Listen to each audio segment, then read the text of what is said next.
Episode के start में हम जैक्सन का first post bite full moon वाला फ्लैशबैक देखते हैं, जिसमें जैक्सन ने मैट से उसका कैमरा बोरो किया था ताकि जैक्सन अपना first full moon transformation record कर सके। मैट को शक था कि जैक्सन उसके कैमरे से कोई सेक्स टेप बनाने वाला है, इसलिए मैट ने जैक्सन को अपना कैमरा तो दे दिया था, लेकिन उस कैमरे में एक डिवाइस भी अटैच कर दी थी जिससे मैट जैक्सन की लाइव फीड देख सके। मैट अपने फोन में वो लाइव फीड देखता है जिसमें जैक्सन कैनिमा में ट्रांसफॉर्म होने लगता है। इसके बाद वो कैनिमा मैट की कार के पास आता है। मैट डर जाता है। फिर वो कैनिमा मैट की कार की विंडो पर अपना हाथ रखता है। मैट भी कार के अंदर से सेम एक्शन करता है तो मैट को एक विजन दिखता है जिसमें उस कैनिमा ने एक रात पहले आइजैक के डैड को मारा था। प्रेजेंट टाइमलाइन में स्टाइल्स और स्कॉट शेरिफ को कन्विंस करने की कोशिश करते हैं कि असली किलर मैट है, ना कि मिस्टर हैरिस। स्टाइल्स कहता है कि जरूर मैट ही मिस्टर हैरिस की कार बोरो करके उन मर्डर इंसिडेंट्स की जगह पर ले जाता होगा ताकि इन्वेस्टिगेशन होने पर पुलिस का शक मिस्टर हैरिस पर चला जाए। शेरिफ अभी भी कन्विंस नहीं होते क्योंकि उनको लगता है कि मैट के पास वो मर्डर्स करने का कोई मोटिव नहीं है। साइल्स कहता है कि उन लोगों को एक बार पुलिस स्टेशन जाके सारे एविडेंस दोबारा रिव्यू करने चाहिए। मे बी उन एविडेंसेस से उन लोगों को कुछ क्लूज मिले कि मैट वो मर्डर्स क्यों कर रहा है। इसीलिए वो तीनों पुलिस स्टेशन जाते हैं और उस रात की हॉस्पिटल की कुछ सिक्योरिटी फुटेज चेक करते हैं जब कैनिमा के मास्टर ने उस प्रेग्नेंट औरत जेसिका को मारा था। उस फुटेज में उनको मैट स्कॉट की मॉम मेलिसा से बात करता हुआ दिखता है। स्कॉट मेलिसा से कॉल करके मैट के बारे में पूछता है तो वो बताती है कि हाँ, मैट उस रात हॉस्पिटल आया था और मेलिसा ने उसको डांटा भी था क्योंकि मैट के जूतों पर मिट्टी लगी थी जिससे हॉस्पिटल का फ्लोर खराब हो रहा था। शेरिफ बताते हैं कि पुलिस को उस ट्रेलर के पास कुछ फुटप्रिंट्स मिले थे जहां जेसिका के हस्बैंड का मर्डर हुआ था। अगर वो फुटप्रिंट्स मैट से मैच हुए तो उनको मैट के अगेंस्ट पक्के सबूत मिल जाएंगे। शेरिफ स्कॉट को मेलिसा को कॉल करके जल्द से जल्द पुलिस स्टेशन बुलाने को कहते हैं ताकि मेलिसा मैट के अगेंस्ट अपना स्टेटमेंट रिकॉर्ड कर पाए। इसके बाद शेरिफ स्टाइल्स को बाहर जाके रिसेप्शनिस्ट को भी ये इन्फॉर्म करने को कहते हैं कि वो मेलिसा को अंदर आने दे। लेकिन जब स्टाइल्स बाहर जाता है तो देखता है कि मैट ने उस रिसेप्शनिस्ट को कैनिमा से मरवा दिया है। मैट स्टाइल्स की तरफ एक गन पॉइंट करता है और उसको मैट के ऑर्डर्स फॉलो करने की धमकी देता है। फिर हम देखते हैं कि डेरिक एक सपना देख रहा है जिसमें वो किसी तरह के वॉइड में फ्लोट कर रहा है। उसको सपने में डीटन की आवाज सुनाई देती है जो उसको नींद से जागने को कहता है। जब डेरिक जागता है तो देखता है कि वो अभी भी हेल हाउस में है और डीटन उसके सामने खड़ा है। डेरिक बहुत वीक फील करता है तो डीटन उसको बताता है कि ये सब पीटर के रिचुअल की वजह से हुआ है। डेरिक अभी भी एक अल्फा तो है पर अब पहले जितना ताकतवर नहीं है। डेरिक डीटन से पूछता है कि वो डेरिक की इतनी हेल्प क्यों कर रहा है। डीटन उसको बताता है कि वो काफी सालों से हेल फैमिली की हेल्प करता आया है। डीटन ने डेरिक की माँ को प्रॉमिस किया था कि वो डेरिक की सेफ रहने में हेल्प करेगा, इसलिए डीटन अब तक उसकी हेल्प करता आया है। डेरिक कहता है कि उसकी बहन लॉरा ने उसको एक एडवाइजर के बारे में बताया था जो उनकी फैमिली की हेल्प करता था, यानी कि वो एडवाइजर डीटन था। इसके बाद डीटन डेरिक को पीटर के अगेंस्ट वार्न करता है। वो कहता है कि पीटर दोबारा जिंदा तो हो गया है लेकिन वो बहुत वीक है, इसलिए उसको अपनी ताकत की जगह अपनी चालाकी पर रिलाई करना होगा। पीटर डेरिक को मैनिपुलेट करने की कोशिश करेगा कि जेरार्ड को हराने के लिए डेरिक को पीटर के साथ टीम अप करना चाहिए। इसलिए डीटन चाहता है कि डेरिक पीटर की बातों में ना आए और ना ही उस पर ट्रस्ट करे। डेरिक कहता है कि वो किसी पर भी ट्रस्ट नहीं करता है तो डीटन कहता है कि यही तो डेरिक की सबसे बड़ी कमजोरी है। अगर डेरिक सही लोगों पर ट्रस्ट करेगा तो डेरिक वो आइडियल अल्फा बन पाएगा जो डेरिक बनना चाहता है। डीटन ये भी कहता है कि डेरिक को स्कॉट पर ट्रस्ट करना चाहिए क्योंकि जेरार्ड को हराने के लिए ये जरूरी है कि वो लोग मिलकर काम करें। डीटन जेरार्ड को बहुत सालों से जानता है और जेरार्ड के पास हमेशा एक प्लान होता है और डीटन को लग रहा है कि सब कुछ वैसे ही हो रहा है जैसे जेरार्ड ने प्लान किया है। पुलिस स्टेशन में मैट अपनी गन स्टाइल्स, स्कॉट और शेरिफ पर पॉइंट करता है। शेरिफ उसको समझाने की कोशिश करते हैं लेकिन मैट उनकी बातें नहीं सुनता और कहता है कि वो तीनों मैट की हिट लिस्ट में नहीं हैं, लेकिन अगर उन्होंने मैट की बात नहीं मानी तो मैट उन तीनों को भी मार देगा। मैट साल्स से शरीफ को हैंडकफ करवा देता है और फिर गन पॉइंट पर साल्स और स्कॉट को अपने साथ ले जाता है। साल्स और स्कॉट देखते हैं कि मैट ने कैनिमा से कई पुलिस ऑफिसर्स को मरवा दिया है। आर्जेंट हाउस में एलिसन अपने रूम में बैठी रो रही होती है क्योंकि वो अपनी मॉम विक्टोरिया को बहुत मिस कर रही है। जेरार्ड वहां आते हैं और एलिसन को एक लेटर दिखाते हैं जो विक्टोरिया ने एलिसन के लिए लिखा था।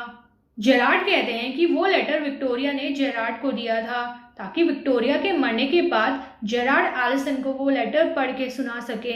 जेरार्ड को देख के लगता है कि वो झूठ बोल रहे हैं और उनका रियल मोटिव ये है कि वो विक्टोरिया की मौत को एलिसन को डेरिक और स्कॉट के अगेंस्ट भड़काने के लिए यूज कर सकें। वो एलिसन को प्रोवोक करते हैं कि एलिसन को डेरिक और उसके पैक से विक्टोरिया की मौत का बदला लेना चाहिए। पुलिस स्टेशन में मैट साल्स और स्कॉट से वो सारे सबूत डिस्ट्रॉय करवा देता है जो वो लोग मैट के अगेंस्ट यूज करने वाले थे। तभी उन लोगों को पुलिस स्टेशन के बाहर एक कार की आवाज सुनाई देती है।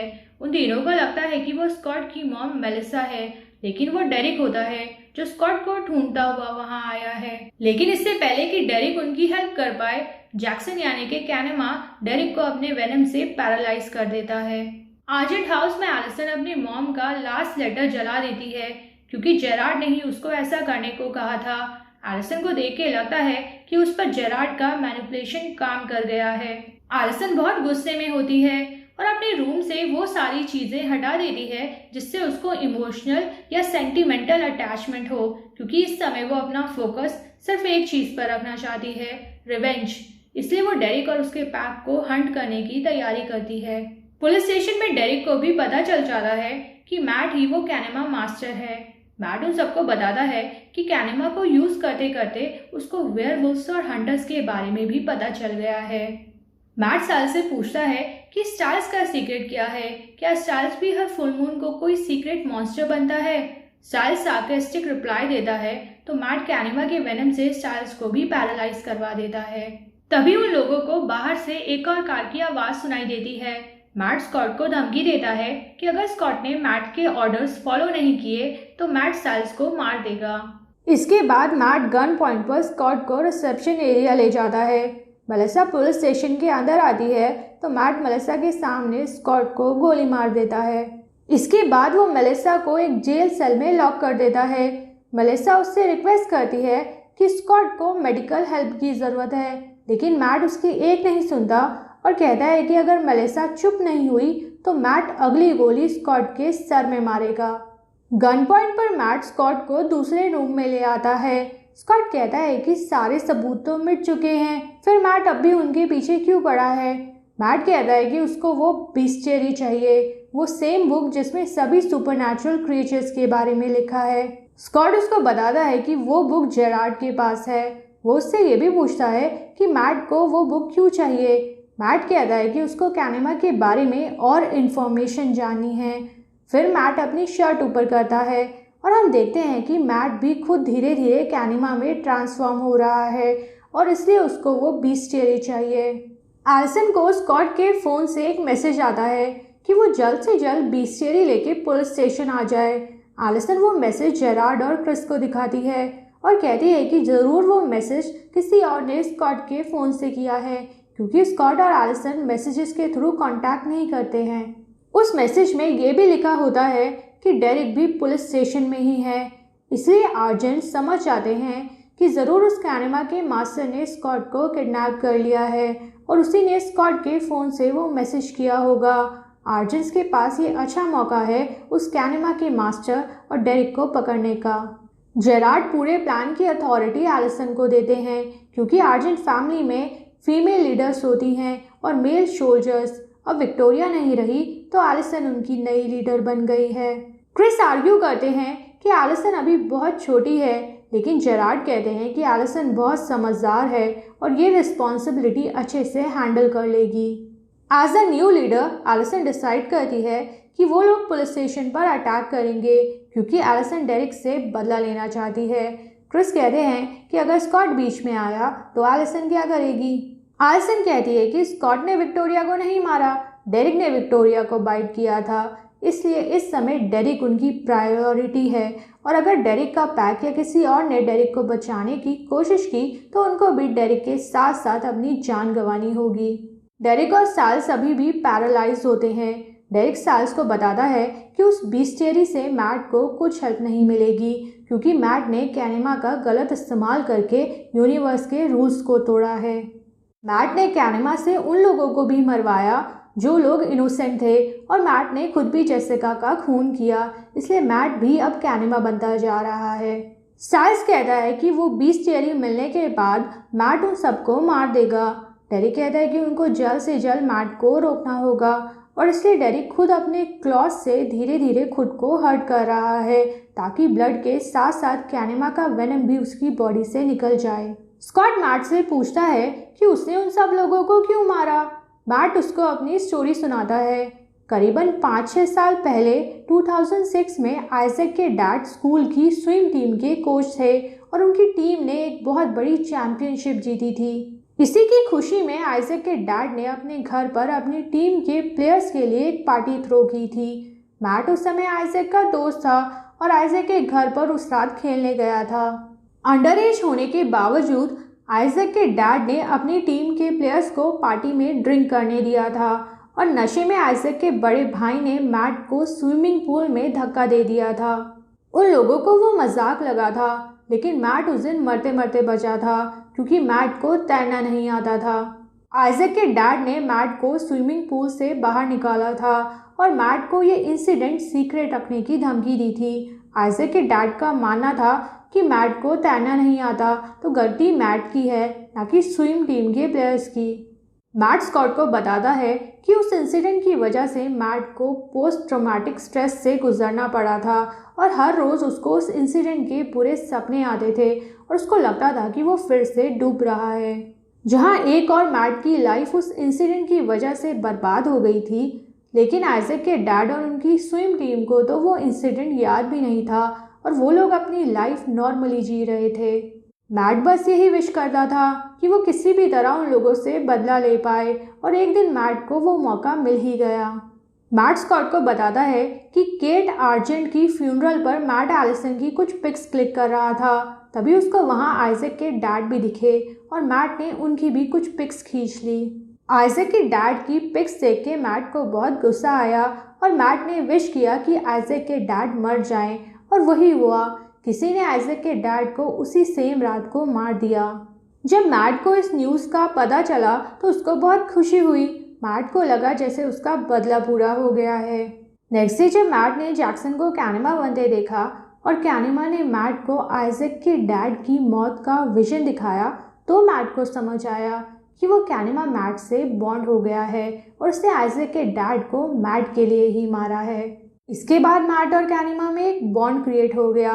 मैट बस लोगों की पिक्स क्लिक करता था और विश करता था कि वो लोग मर जाएं और थोड़ी देर बाद कैनिमा उन लोगों को मार देता था।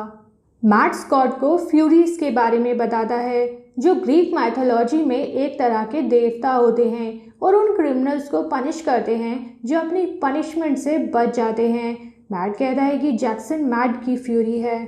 तभी अचानक से पुलिस स्टेशन की लाइट्स चली जाती हैं और आर्जेंट्स और उनके हंटर्स बाहर से फायरिंग करने लगते हैं और पुलिस स्टेशन के अंदर एक स्मोक ग्रेनेड फेंक देते हैं जिस वजह से हर तरफ धुआं फैल जाता है। मौके का फ़ायदा उठा के स्कॉट साल्स को बचाने चला जाता है और कैनिमा से बच के साल्स को एक सेफ रूम में ले जाता है। इसके बाद स्कॉट अपनी मॉम और शेरिफ को बचाने जाता है, लेकिन रास्ते में उसको एलिसन मिलती है और गुस्से में उससे डेरिक के बारे में पूछती है। स्कॉट को एलिसन की मॉम के इंसिडेंट के बारे में अभी नहीं पता है तो उसको समझ नहीं आता कि एलिसन ऐसे रूड क्यों बिहेव कर रही है।